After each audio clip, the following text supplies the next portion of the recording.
Assalamualaikum warahmatullahi wabarakatuh. Hai, apa kabar sahabat sekalian? Perkenalkan kami dari kelompok 8 yang beranggotakan 3 orang, yaitu Ririn Novitasari, Fadla Rahmi, dan Rizky Mayudi. Dosen pengampu kami adalah Bapak Ridho Putra MAG. Seperti yang kita ketahui, seiring perkembangan zaman, ilmu pengetahuan dan teknologi juga ikut berkembang. Teori-teori, istilah-istilah, dan nama-nama lain dari ilmu pengetahuan pun banyak bermunculan. Tokoh-tokoh, ilmuwan, peneliti, para ahli, dan tokoh yang mempelopori ilmu pengetahuan di bidangnya masing-masing banyak dikenal dunia. Salah satu dari banyaknya ilmu pengetahuan, adanya ilmu pengetahuan di bidang filsafat. Filsafat sendiri merupakan induk dari segala ilmu pengetahuan. Pembahasan mengenai bidang filsafat secara spesifikasi sangatlah banyak. Salah satunya yaitu filsafat ilmu. Pada video kali ini akan membahas tentang beberapa pandangan tentang prinsip metodologi Alfred Julius Ayer dan Karl Raimund Popper. Prinsip metodologi Alfred Julius Ayer. Biografi Alfred Julius Ayer. Alfred Julius Ayer lahir di London pada tanggal 29 Oktober tahun 1910. Ayahnya berkebangsaan Swiss dan ibunya berkebangsaan Belgia. Istrinya merupakan keturunan keluarga Yahudi, lahir di Antwerpen dan masih satu keluarga dengan keluarga Citroen, pendiri pabrik mobil yang terkenal di Prancis. Alfred meninggal dunia pada tanggal 27 Juni tahun 1989 di London. Dunia pendidikan. Ayer di dunia pendidikan, khususnya filsafat, ia bersekolah di sekolah tinggi elit Eton pada tahun 1923 sampai tahun 1929. Karena kefasihannya dengan sastra Latin dan Yunani, ia berhasil mendapatkan beasiswa di Christ Church College, Oxford, di bidang filologi klasik dan filsafat. Setelah menyelesaikan pendidikan, ia pergi ke Wina atas rekomendasi dari Schlitt untuk belajar secara langsung dengan lingkungan Wina. Pada saat itu, Wina mencapai era keemasannya. Pada tahun 1933, ia kembali ke Oxford sebagai dosen di alma maternya Christ Church College. Pada tahun 1935, ia mendapatkan beasiswa di jenjang pendidikan doktoral dan penelitian. 1 tahun setelahnya, ia berhasil menulis buku dengan judul Language, Truth, and Logic. Pada perang kedua, Ayer mengikuti dinas militer sampai tahun 1945.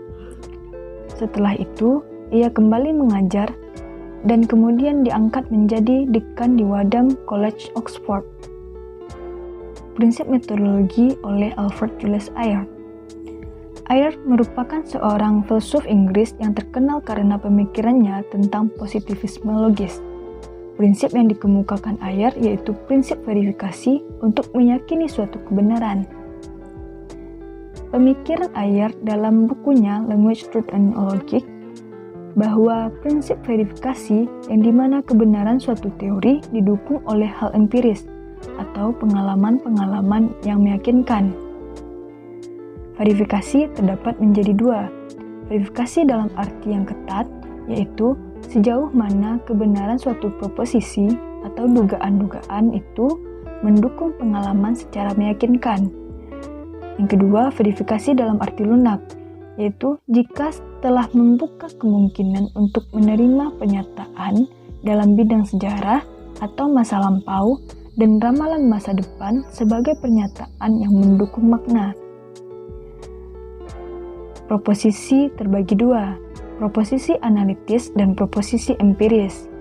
Proposisi analitis yaitu proposisi yang tidak memiliki referensi faktual, tetapi benar dan bermakna secara definisi dan memverifikasi diri sendiri.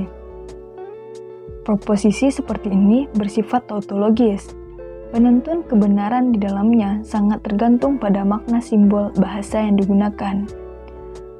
Yang kedua, proposisi empiris. Proposisi empiris adalah proposisi yang dapat dibuktikan kebermaknaannya karena merupakan pernyataan yang mengandung realitas indrawi atau dapat diverifikasi melalui pengamatan empiris. Kritikan Ayer terhadap metafisika. 1. Penolakan Ayer khususnya dan positivisme logis pada umumnya terhadap pengetahuan yang tak terungkap atau metafisis.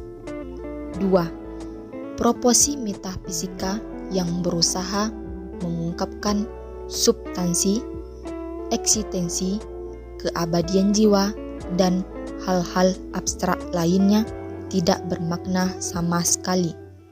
3. Ayer mengatakan bahwa tugas filsafat yang paling utama mendasar adalah menyingkirkan dan menghapuskan kekacauan metafisika yang dianggap sebagai parasit dalam pemikiran ilmiah